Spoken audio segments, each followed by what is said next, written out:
Hoy comenzamos una nueva serie titulada Los Misterios de Dios. Y cuando estoy anunciando yo que vamos a hablar acerca de los misterios de Dios, imagínense ustedes que el Dios cuyos pensamientos son más altos que los nuestros y cuyos caminos son muchísimo más grandes que los nuestros, que Él haya puesto aquí en 66 libros, que es el compendio de los cuales la Biblia está formada, sus pensamientos.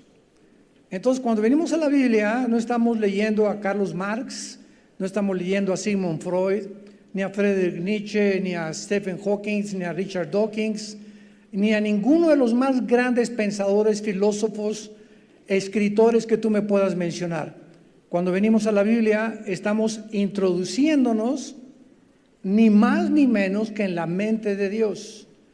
Yo cuando comencé a comprender eso hace algunos años, comencé a tener ese temor santo, respetuoso, de venir a la Biblia y siempre orar antes de abrirla y decirle: Señor, como dice el Proverbios 8, justas son las razones de mi boca, no hay nada torcido ni perverso en ellas. A todos los que entienden son rectas, y a los que han alcanzado la sabiduría lo van a entender. Entonces, caminar con Dios es la aventura más grande que un ser humano pueda tener.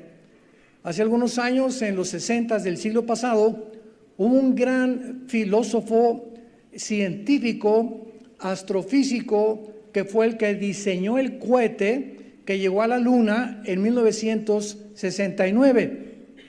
Su nombre, Wernher von Braun.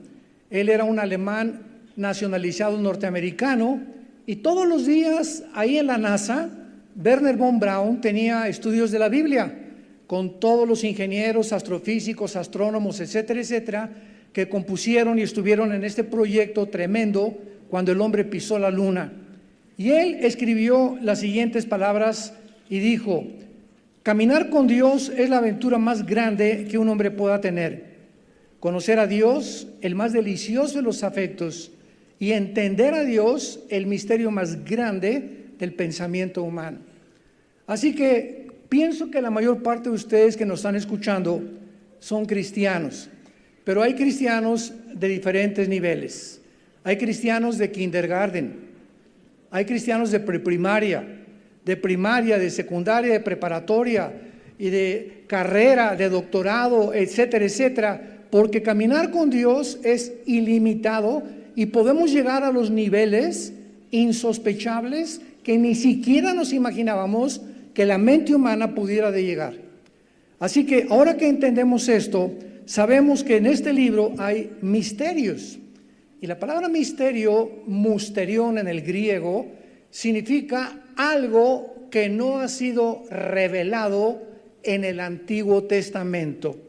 O sea, en el Antiguo Testamento entramos a un mundo de guerras, de un tabernáculo, de ofrendas, de sacrificios, que el sacerdocio levítico, lo impresionante de los primeros capítulos del Génesis, donde se nos describe la creación humana, la diferencia entre nosotros y los animales.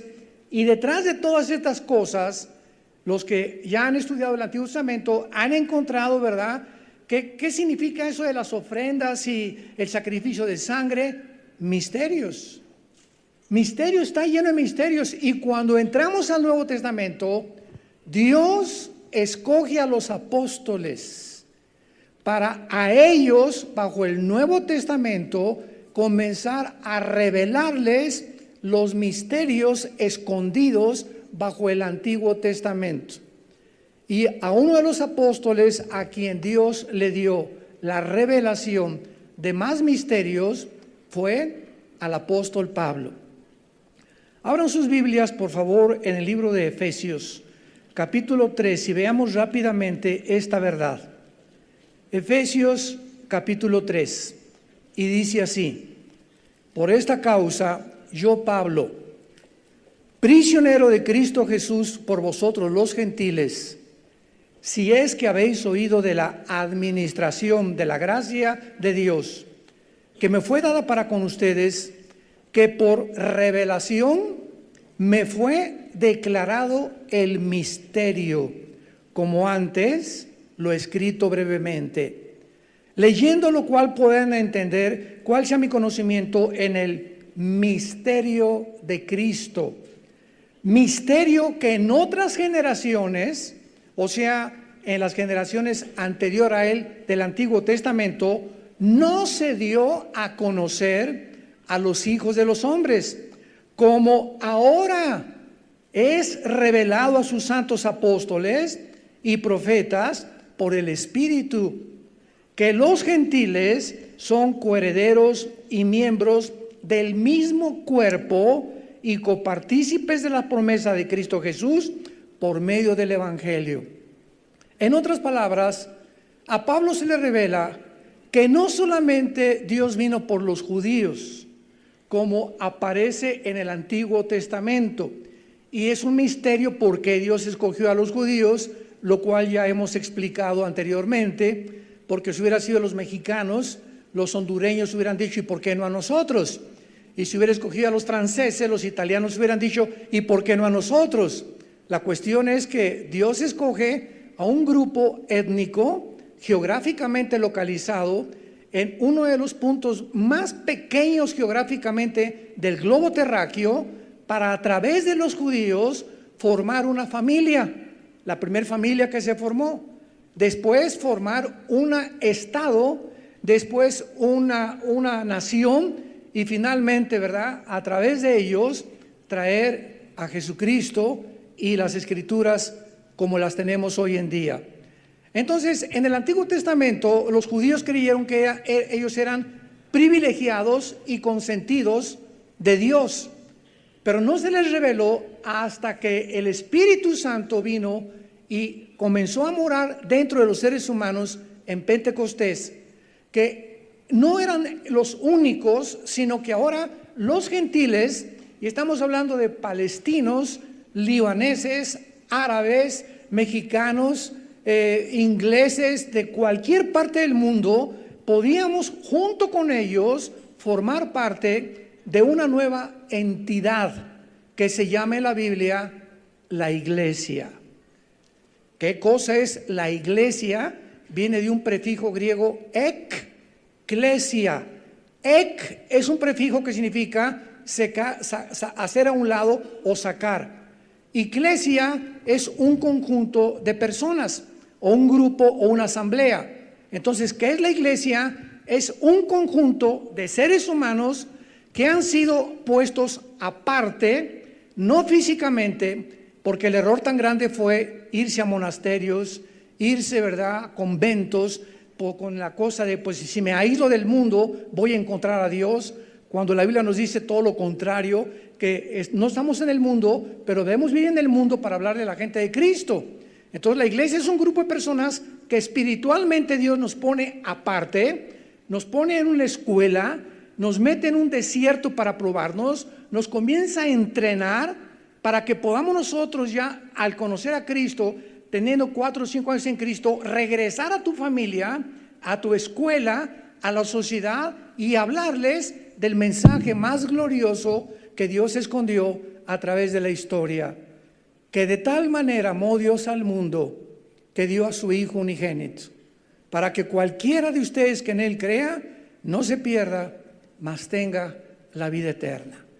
Si tú eres parte de la iglesia, si tú te llamas cristiano, tú eres un testigo de Dios. Y si tú te dices cristiano y no has dado este testimonio, comenzando en la familia, a tus amistades, tu cristianismo no es cristianismo, es una mera religión.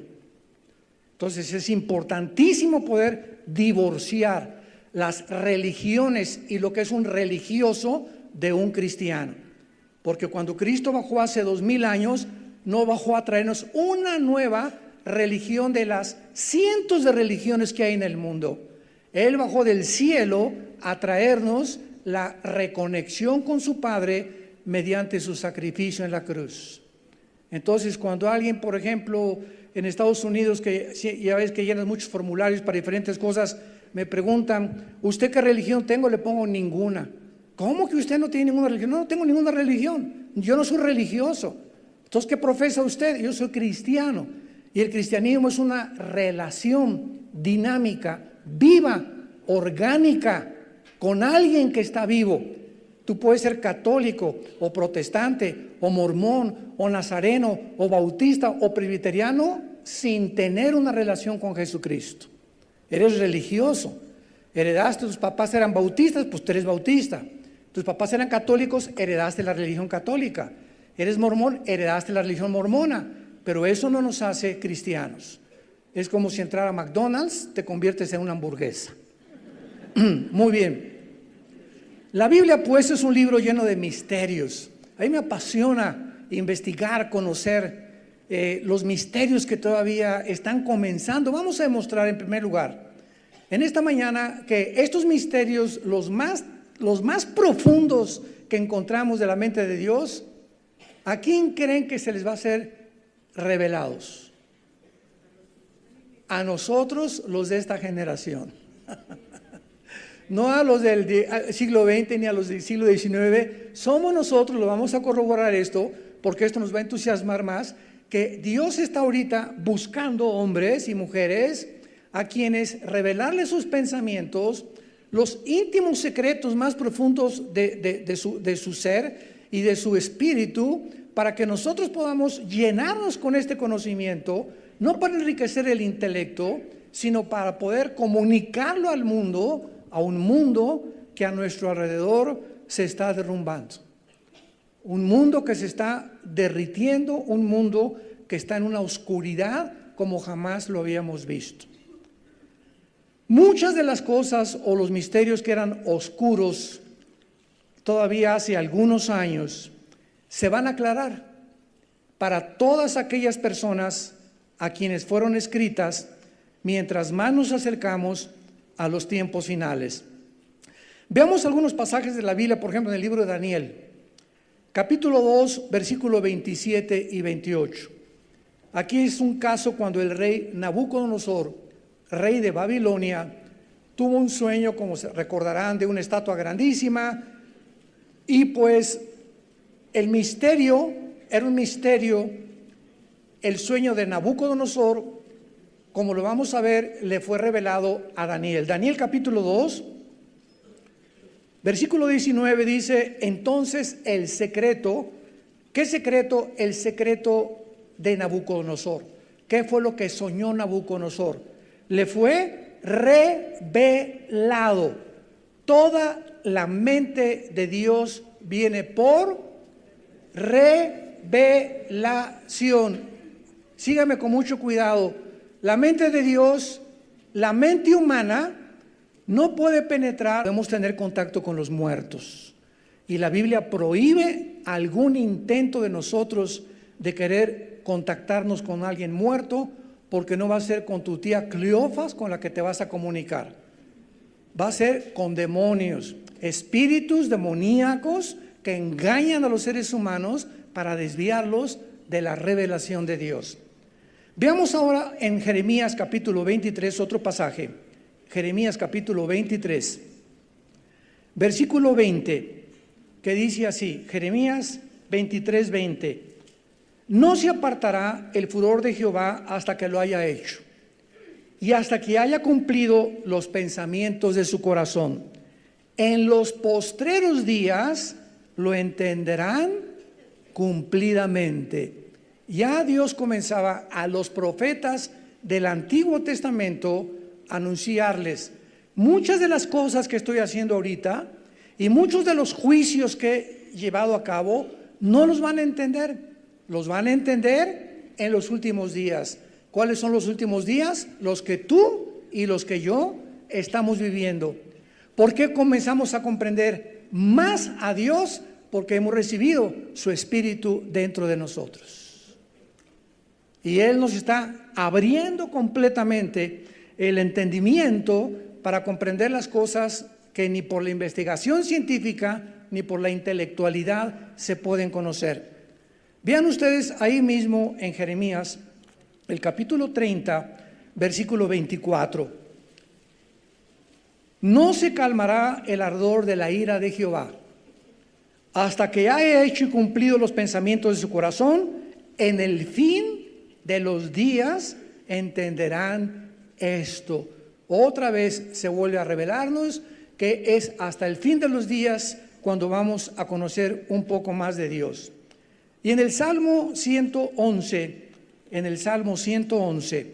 versículo 10, hay una revelación extraordinaria y dice así: el principio de la sabiduría es el temor de Jehová.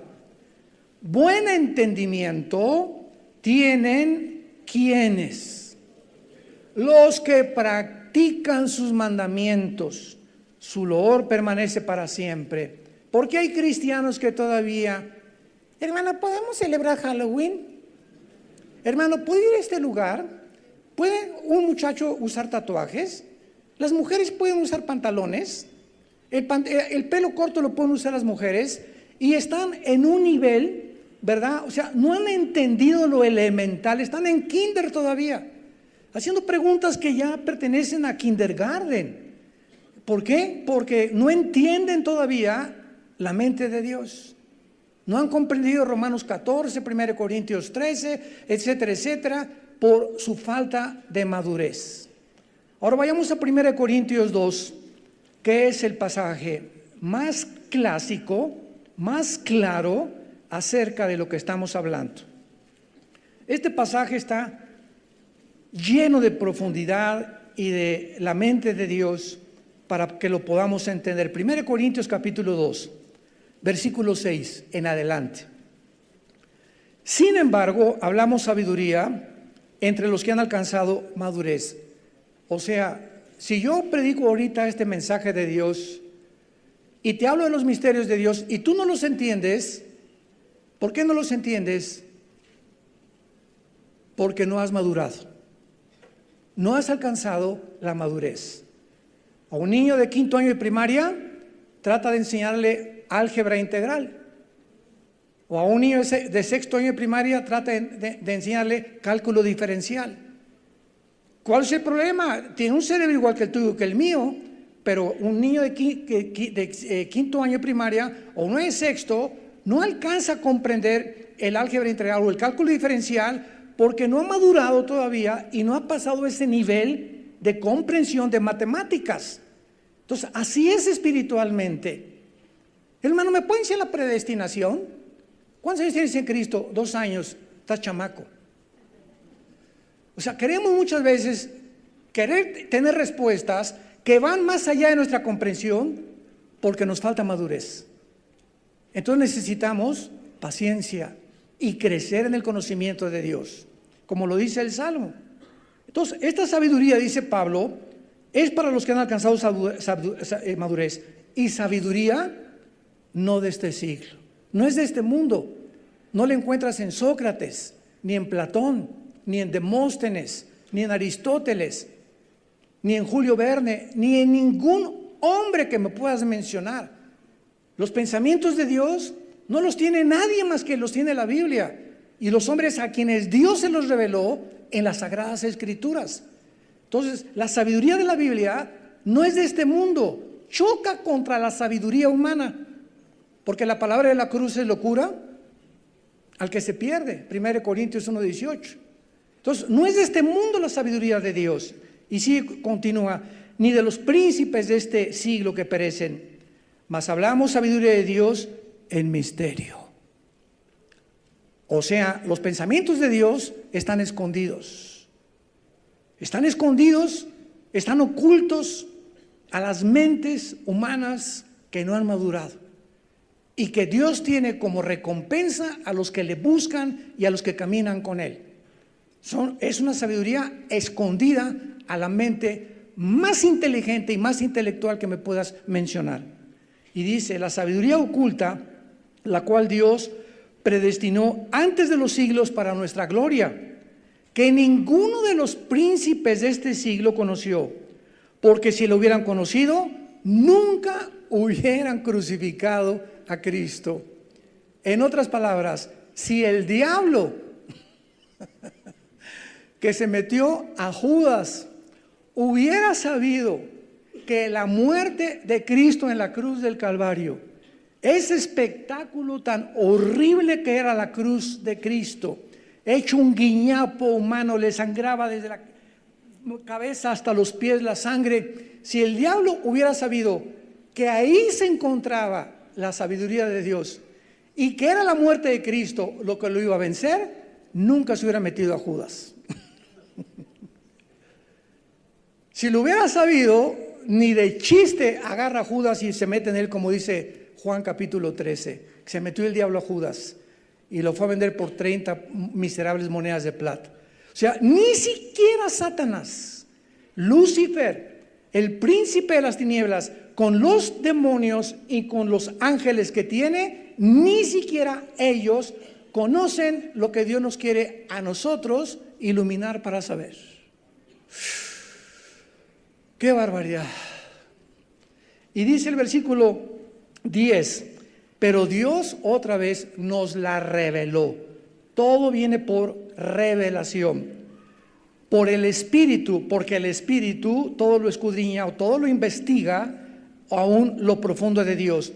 O sea, ¿quién conoce la mente de Dios? Su Espíritu. ¿Quieres conocer la mente de Dios? Ok, su Espíritu tiene que entrar a tu espíritu, como lo vamos a ver a continuación. Porque ¿quién de los hombres, versículo 11, sabe las cosas del hombre, sino el espíritu del hombre que está en él? En otras palabras, este fue el dilema del doctor Sigmund Freud. Freud trató de penetrar en lo más profundo del ser humano, que él consideró que era la psique, la mente. Y dijo Freud, si yo puedo penetrar la mente humana y llevarlo al inconsciente a través del hipnotismo, porque así comenzó él hipnotizando a los pacientes que él tenía de neurastenia, histéricos, etcétera, etcétera, y los regresaba al consciente, se dio cuenta que él mismo, Freud, era una persona que se levantaba a las 2 de la mañana gritando y le decía a su esposa que veía visiones. Y era un hombre neurasténico, el padre de la psicología, Jesús, María y José y el burrito que los acompaña. Pamaestrín, como decimos en mi tierra. Entonces, él se equivocó. ¿Por qué se equivocó Freud? Por no entender que el ser humano no es mente nada más. Algo más profundo tiene el ser humano en su composición que Dios creó. Y es lógico que solo Dios nos pueda revelar quiénes somos y cómo funcionamos. Entonces la Biblia nos dice, es el único libro que nos dice que somos un espíritu. Y lo puedes apuntar, soy un espíritu, tengo un alma, o sea la mente, y vivimos dentro de un cuerpo. El cuerpo que tenemos, que está sujeto a la segunda ley de la termodinámica, a la ley de la entropía, que diario, celularmente estamos muriendo, es simplemente el envase donde algo más grande se nos revela en la Biblia que vive dentro de nosotros. Tenemos un alma y un espíritu. Y cuando muramos, tu cuerpo puede caer en la panza de un tiburón, en un terremoto, te pueden quemar como quemaron a los cristianos los primeros años haciendo teas humanas, te pueden cremar o te pueden mandar al panteón, acabamos en el polvo. No importa lo que le hagan al cuerpo, pero el alma y el espíritu dentro de tu vida van a salir en el momento de tu muerte para presentarse delante de Dios como tu juez o como tu salvador. Porque tenemos una sola vida, esta vida nada más, para determinar qué vamos a hacer con Jesús. Y continúa Pablo diciendo, versículo 11, ¿quién de los hombres, esta pregunta la debió haber leído Freud, ¿quién de los hombres puede saber las cosas del hombre sino el espíritu del hombre que está en él? Así tampoco nadie conoció las cosas de Dios sin el Espíritu de Dios. Hay lógica aquí, ¿verdad? Así como nosotros no podemos conocer a nosotros mismos, y todavía es el dilema de la antropología, ¿qué es el hombre? ¿Quiénes somos? Y como no hay respuestas, ¿qué creen que han contestado? Que venimos de chita, que somos animales evolucionados. Imagínense nada la ignorancia del mundo pseudocientífico. Como no podrán jamás descubrir los elementos que forman al ser humano, también los científicos inventan teorías como la famosa teoría de la evolución, que la siguen enseñando en las universidades sin que haya una prueba, una sola prueba científica maestros que nos escuchan, universitarios, una sola prueba científica no existe de una mutación de una especie a otra especie. Una sola. El famoso eslabón perdido. Y dice el versículo 12, y nosotros no hemos recibido el espíritu del mundo, sino el espíritu que proviene de Dios, para que sepamos lo que Dios nos ha concedido, lo cual hablamos también con palabras enseñadas por sabiduría humana, no con palabras de sabiduría humana, sino con las que enseña el Espíritu, acomodando lo espiritual a lo espiritual. Y el versículo 14 es crítico. El versículo 14 es importantísimo y nos da la respuesta por qué las personas ilustradas intelectualmente, premios Nobel de medicina, de matemáticas, de física, ateos, inteligentísimos en su filosofía, porque estas personas no pueden entender la mente de Dios. Y dice así, pero el hombre natural, que es la persona que no tiene el Espíritu Santo, no percibe o no recibe las cosas que son del Espíritu de Dios. ¿Por qué? Porque son locura para ellos. Ahí está. Son locura. La cruz, Adán y Eva, las guerras de la Biblia, la forma como se comporta Dios en la Biblia, las revelaciones de la Biblia, son locura.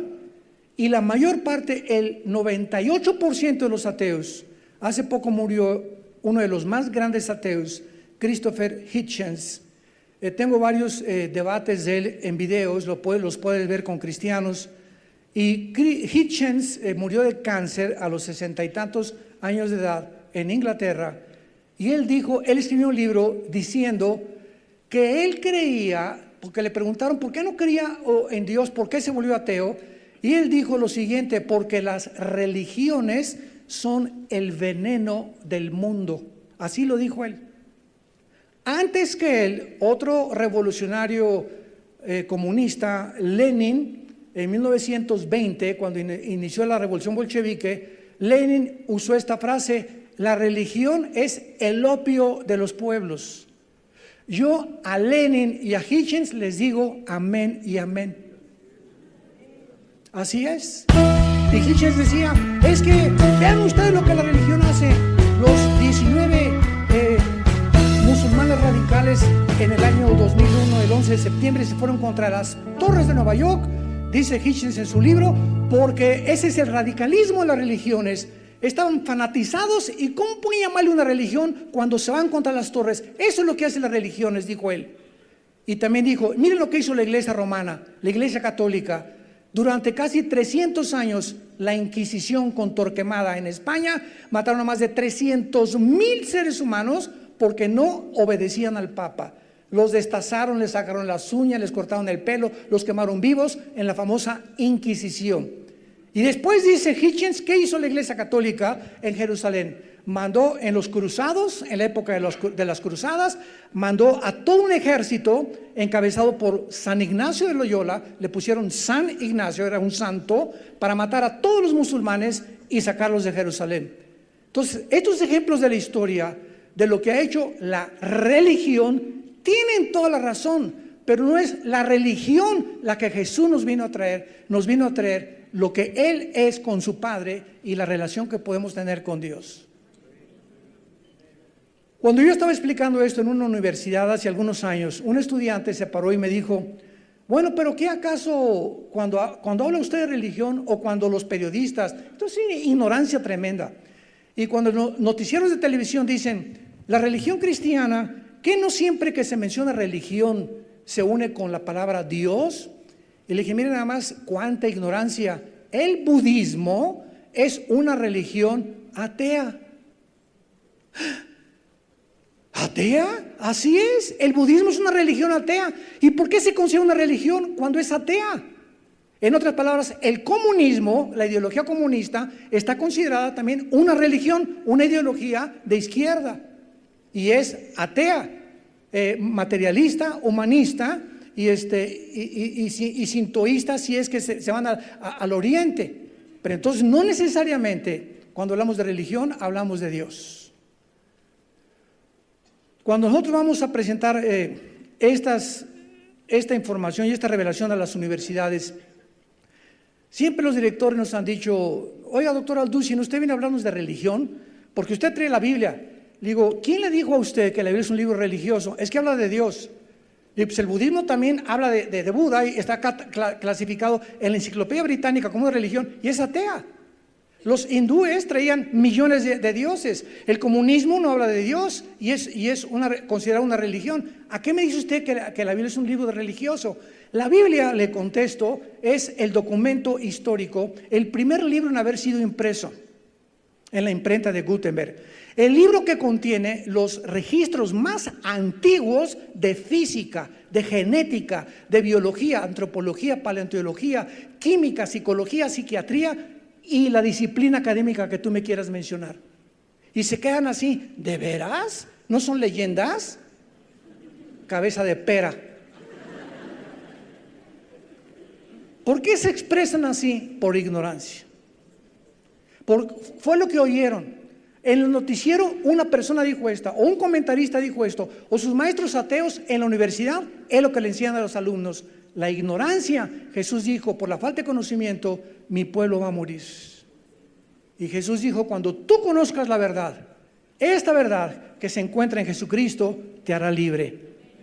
¿Libre de qué? De las religiones, del paganismo, de las tradiciones que hemos heredado, de los programas que nos metieron en el input en nuestro cerebro equivocados, que nuestros papás, nuestros hermanos, nuestros maestros, somos los programas que nos han metido y por eso funcionamos como funcionamos. Tú eres lo que eres porque así eres en tu corazón. Tu filosofía dicta completamente tu psicología y tu psicología tu conducta.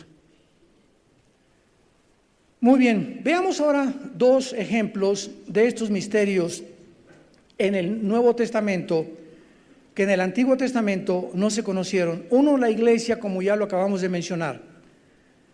No lo hicieron porque no les fue revelado ni a Jeremías, ni a Daniel, ni a Habacuc, ni a Amós, ni a Zacarías, etcétera, etcétera. Nadie en el Antiguo Testamento sabía que iba a venir un grupo o una entidad nueva llamada la iglesia. Y nosotros vemos que fueron los apóstoles los que lo pudieron entender. Y lo podemos comprobar porque en Hechos 1:6, cuando ya Cristo está ascendiendo a los cielos, ¿cuál fue la última pregunta que estos cabezones le hicieron a Cristo? Y hubiéramos estado nosotros en la misma posición. Ya que lo vieron resucitado y todo, le preguntaron: ¿restaurarás el reino cuando vengas? Seguían pensando que después de Israel seguía el reino mesiánico. Y como Cristo no lo cumplió y murió en la cruz, le preguntaron que si iba a regresar. No vieron que había un intermedio entre el reino milenial y la época de la iglesia que tú y yo estamos viviendo.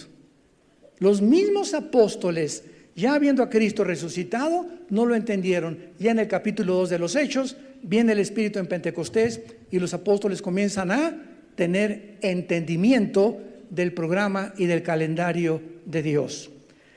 Y el otro es el arrebatamiento o el famoso rapto de la iglesia.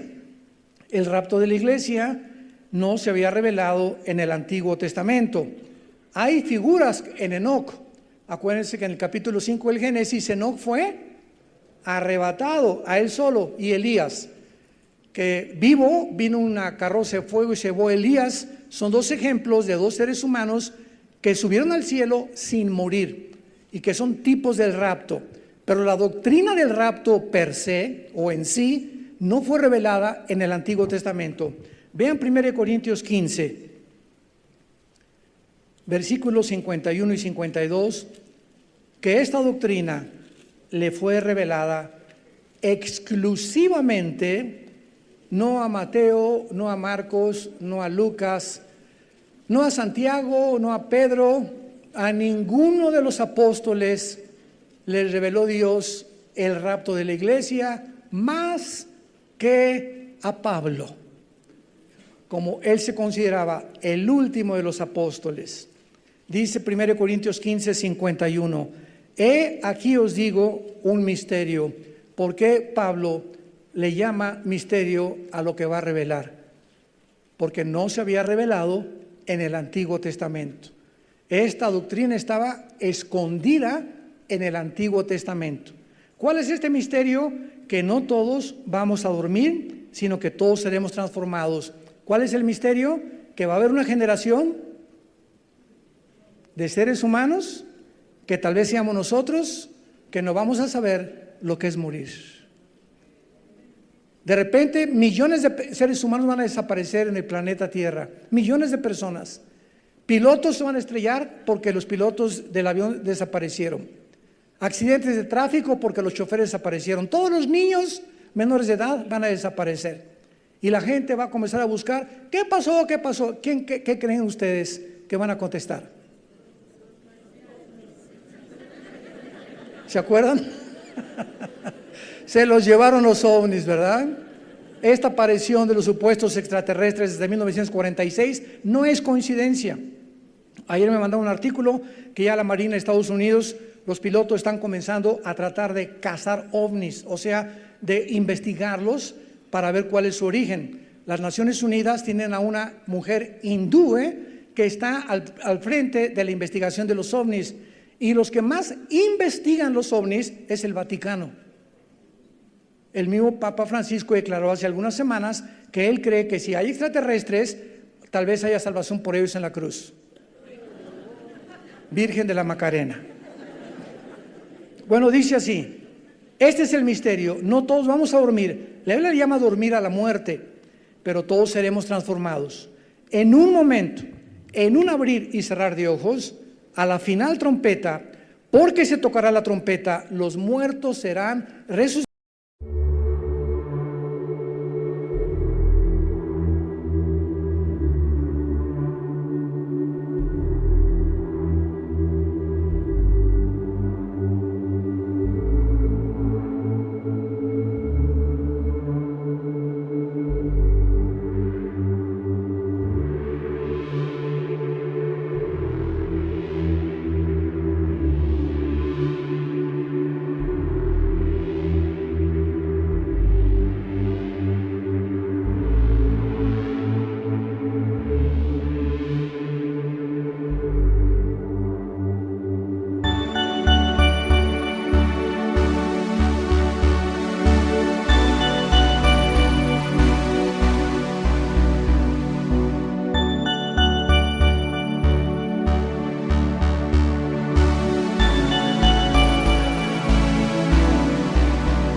Thank